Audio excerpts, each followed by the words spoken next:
وادی قم کی گلیوں سے جو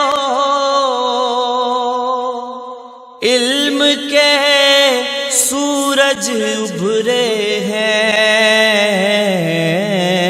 آپ کے در سے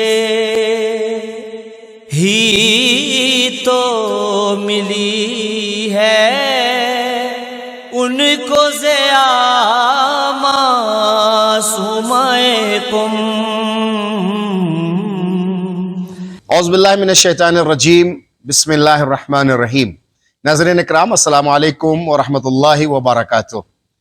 میں مبین حیدر رضوی، خادم حرم مطہر حضرت فاطمہ معصومہ قم سلام اللہ علیہا، آپ کی خدمت میں حاضر ہوں اور ایک اجمالی تعارف شہر مقدس قم اور اس شہر کی ملکہ اور شہزادی حضرت فاطمہ معصومہ قم سلام اللہ علیہا کا ایک اجمالی تعارف، اور پھر آپ کے اس حرم مطہر کا ایک تعارف۔ خلاصہ قم، شہزادی قم اور حرم مطہر شہزادی قم کا ایک تعارف۔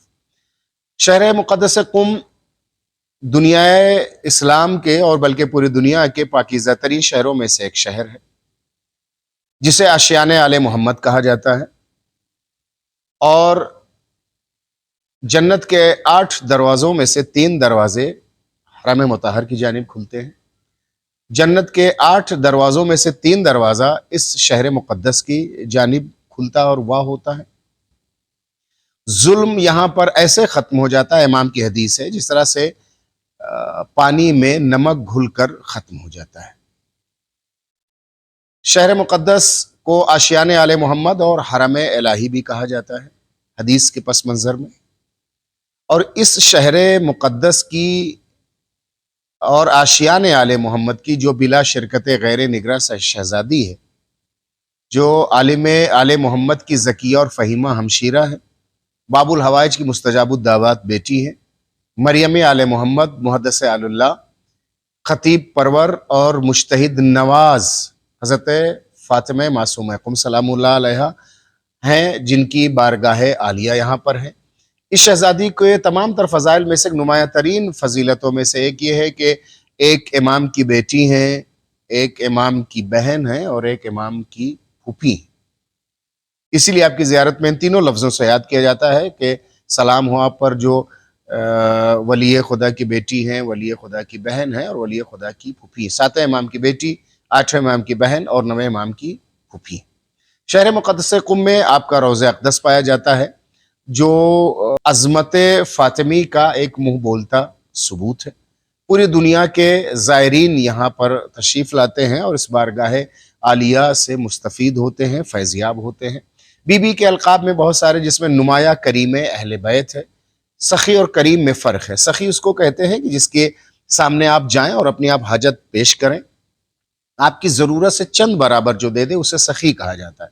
لیکن جس کی بارگاہ میں کچھ کہنے کی ضرورت نہ ہو، پیشانی سے پریشانی پڑھ لے، اسے کریم کہا جاتا ہے۔ اور بی بی کریم اہل بیت ہے، جو آنسوؤں کی زبان سمجھتی ہیں اور جو آنسوؤں کے ڈور میں آپ کی تمام تر حاجتوں اور تحریروں کو پڑھ لیتی، اس ذات کا نام فاطمہ معصومہ قم سلام اللہ علیہ۔ بی بی کا حرم چند صحن پر مشتمل ہے اور اس کے کچھ خصوصیات ہیں۔ میں وہ نقشہ جو حرم مطہر کی جانب سے جاری ہوا میں آپ کی خدمت میں پیش کروں۔ اس میں ایک صحن ہے جو مشہور ہے، جس پر اکثر اردو زبان زائرین جس جانب سے حرم میں داخل ہوتے ہیں، وہ صحن جواد الائمہ ہے۔ 24 نمبر گیٹ سے آپ آتے ہیں تو صحن جواد الائمہ ہوتا ہے، اور پھر 20 نمبر گیٹ سے جب آپ حرم کے اندر جاتے ہیں تو مسجد اعظم کا حصہ شروع ہو کر کے پھر حرم مطہر کا آتا ہے۔ اس میں سے جیسے آپ صحن جواد الائمہ سے اندر آئیں گے تو صحن مسجد اعظم آتا ہے، اور اس صحن مسجد اعظم سے جب اور آگے آپ جائیں گے تو صحن امام ہادی آئے گا، اور صحن امام ہادی سے بالکل ملا ہوا حصہ ذریح پاک کا ہے۔ اس صحن امام ہادی کو اگر آپ اور آگے بڑھ جائیں گے تو صحن امام رضا علیہ السلام آتا ہے۔ صحن امام رضا علیہ السلام میں جب آپ جائیں گے تو وہاں بہت سارے دفاتر ہیں، جہاں کوئی چیز گم ہو جاتی تو وہاں اگر کسی کو ملتی وہاں دے دیتا ہے، یا کوئی آدمی گم ہو جاتا ہے تو اس کا آفس بنا رکھا وہاں بیٹھنے کے لیے، اور قدیمی ترین صحن میں سے ہے اور مشہور بھی ہے۔ اس کے گیٹ نمبر 1 کی جانب سے اگر آپ جائیں گے تو میوزیم پایا جاتا ہے معصومہ قم سلام اللہ علیہ کا، اور بی بی کے نام کا